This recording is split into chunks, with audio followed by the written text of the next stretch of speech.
Anyway, let's see what Kamala Harris had to say. Joe Biden, are you still reluctant to criticize the former president? In what regard, please? Well, just in terms of that question. So you went What on. exactly would you like to ask?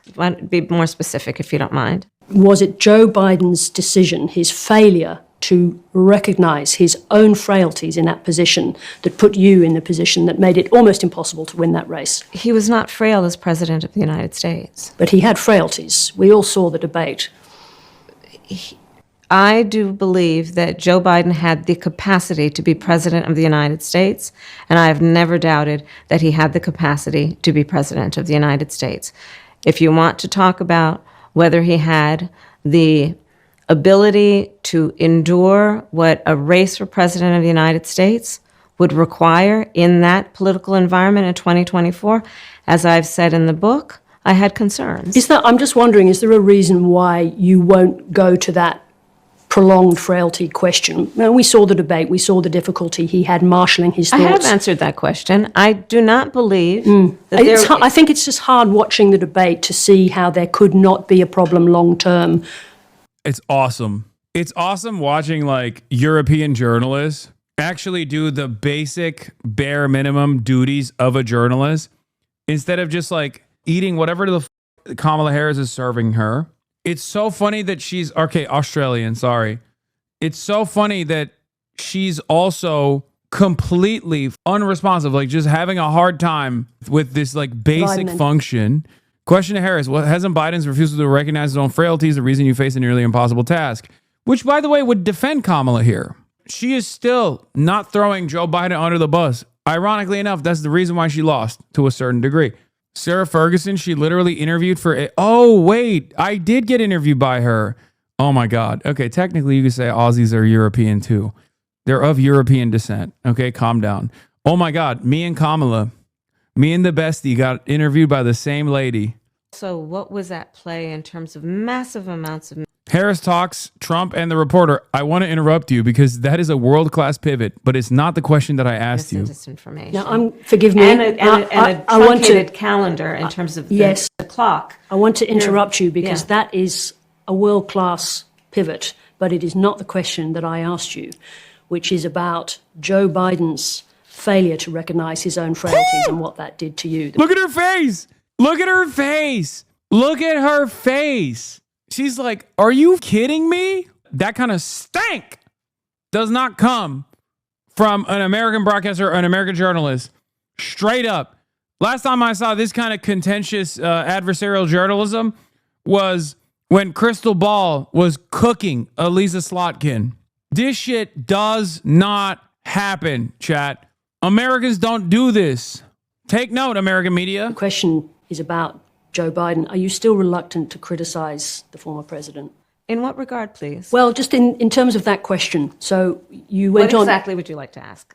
Be more specific, if you don't mind. Was it Joe Biden's decision, his failure to recognize his own frailties in that position, that put you in the position that made it almost impossible to win that race? He was not frail as president of the United States. But he had frailties. We all saw the debate. Do you not understand that you are just melting whatever small chance remains of your next run by eating away at the marginal credibility that you have by denying objective, observable reality? It doesn't make sense. I don't understand it. I don't know what the these guys love about Biden so much. Don't you have to be somewhat vicious? I feel like if a similar thing happened between Donald Trump and JD Vance would have probably put the pillow over Trump's face and assassinated him. Like, these guys don't have that killer instinct. It's like they don't want to win. It's like they have this weird notion of loyalty towards someone like Biden who does not even have the same standard. Biden has already yelled about Kamala Harris on his way out. And Biden fell up and down stairs every time he was on camera for 4 years straight, and he's not frail.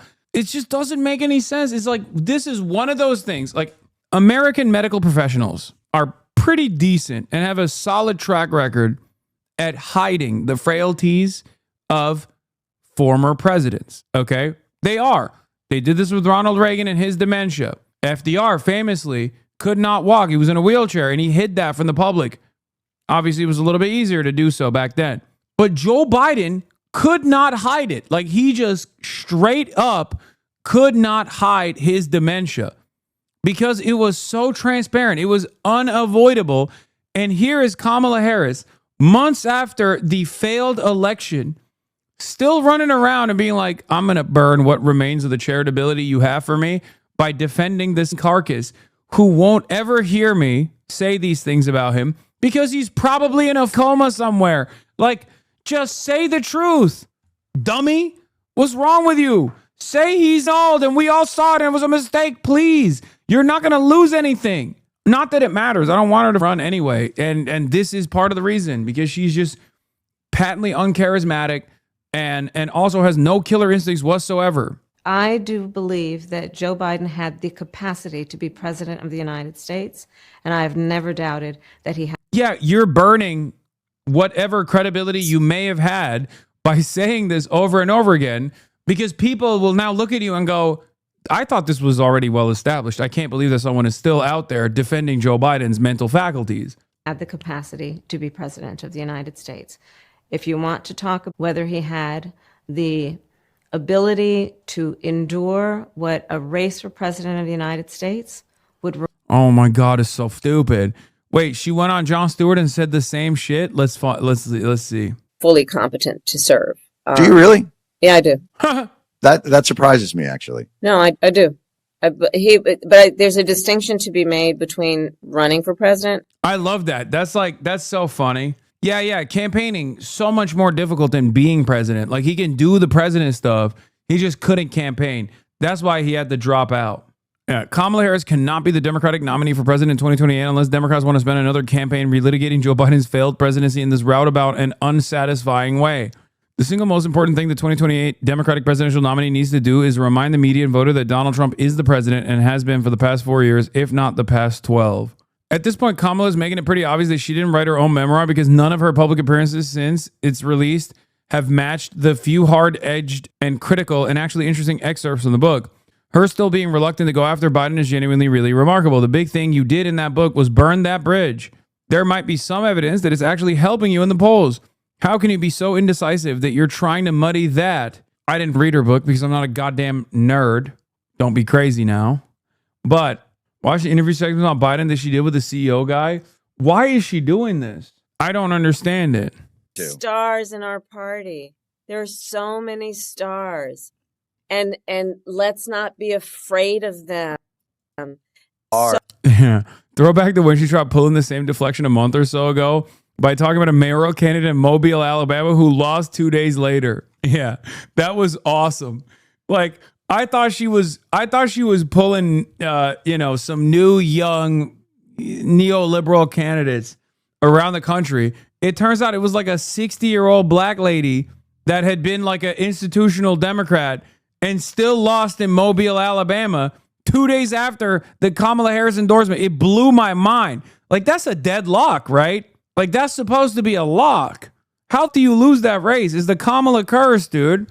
Yeah, she was not young at all. These people and their belief systems are so unbelievably hollow that they're talking about the most definitional aspect of being a national politician, knowing that other politicians around the country and parading it as this totally unique approach. Mobile mentioned it was not a lock, by the way. Yeah, clearly it wasn't because she lost. Oh, Jesus Christ. I cannot believe she's still defending Biden. It's so stupid. And being president. What's the distinction? Well, being a candidate for president of the United States is about being in a marathon at a sprinter's pace, having tomatoes thrown at you every step you take. That sounds lovely. Yeah, it's more than a notion. Get involved in public service, ladies and gentlemen. And to be the seated president, the sitting president, while doing that, it's a lot. It's a lot. Yeah. I think it's a hard case to make for people that he didn't have the stamina to run, but he had the stamina to govern. Because I think most people view the presidency as a marathon run at a sprint with tomatoes. I love that Jon Stewart is like so gracefully trying to walk him through how stupid she sounds. Like, yeah, I think people would assume that being the president is probably just as hard, if not harder, than running for office. And Joe Biden did not demonstrate the basic competency. Come on. Tomatoes being thrown at you in terms of governance. I believe Watch, she's going to lose the primary again and run as an independent. No, she's not. She's cooked.